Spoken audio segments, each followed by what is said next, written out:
और अब बात उत्तर प्रदेश के बरेली की, जहां पर आज दिन भर हंगामा देखा गया। हिंदू लड़की के पिता का आरोप है लव जिहाद का। हिंदूवादी संगठनों का भी यही आरोप है, लेकिन लड़की की बात कुछ और तरीके से सामने आ रही है। ये रिपोर्ट देखिए।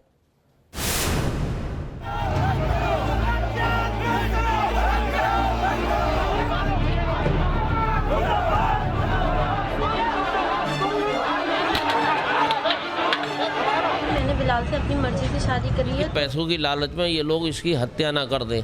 बरेली में ये हंगामा हो रहा है एक शादी पर। लड़की हिंदू है और लड़का मुसलमान। हिंदू संगठन जबरदस्त विरोध कर रहे हैं। पूरे मामले को लव जिहाद बताकर मुस्लिम युवक और उसके परिवार को गिरफ्तार करने की मांग हो रही है। इसी मांग के साथ हिंदू संगठनों का पुलिस से टकराव हो गया। थाने में ही तोड़फोड़ शुरू हो गई। पुलिस को भी एक्शन में आना पड़ा। हिंदू संगठनों के कार्यकर्ताओं पर लाठीभांजी। शोर शराबे और हंगामे के बीच लड़की का वीडियो वायरल हो रहा है। लड़की लव जिहाद के आरोपों को गलत बता रही है। मम्मी पापा, मैं ये कहना चाहती हूँ कि मैंने बिलाल से अपनी मर्जी से शादी करी है, तो उसके घर वालों को और किसी को भी परेशान न करें, केस ना बनाए, क्योंकि हम लोग अपनी मर्जी से आए और हम लोगों ने अब शादी भी कर ली है। लड़की भले ही लव जिहाद से इनकार कर रही हो, लेकिन एक फोटो के हवाले से मामले को लव जिहाद का दावा किया जा रहा है।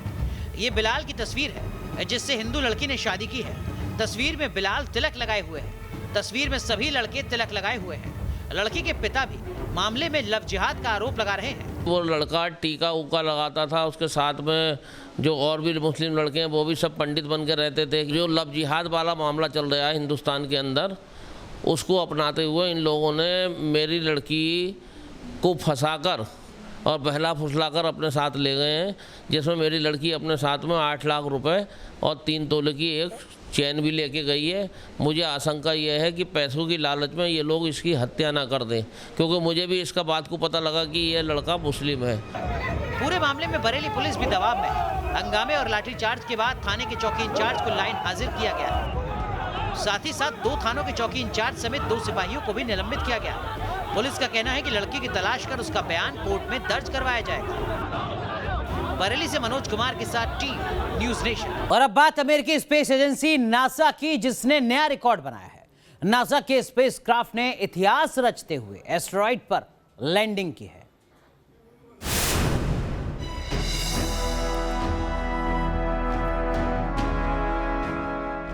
अमेरिकी स्पेस एजेंसी नासा की रोबोटिक सैटेलाइट ओसिरिस रेक्स ने जैसे ही एस्टेरॉइड बेन्नू पर लैंड किया, कमांड सेंटर में वैज्ञानिक खुशी से झूम उठे।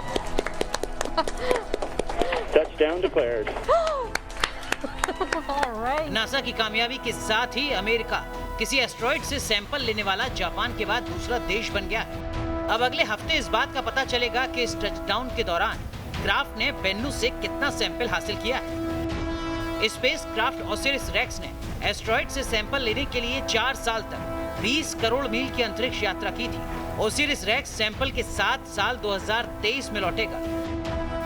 इसके लाए सैंपल की मदद से वैज्ञानिक सोलर सिस्टम की शुरुआत के बारे में स्टडी करेंगे। धरती पर जीवन कैसे शुरू हुआ, इसके रहस्य भी ये सैंपल खोल सकते हैं।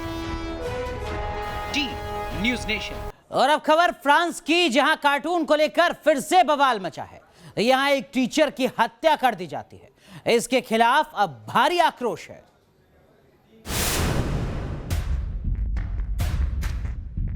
पेरिस में 5 साल पहले आतंकी हमले की तस्वीर और विरोध प्रदर्शन की ताजा तस्वीर में एक बात समान है। दोनों के हमले की वजह एक कार्टून था। पहली तस्वीर में पेरिस में बंदूकधारियों ने खून की नदियां बहा दी।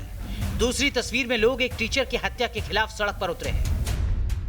फ्रांस में जो कुछ हुआ उससे एक बार फिर पेरिस के लोगों को 5 साल पहले का वो मंजर याद आ गया।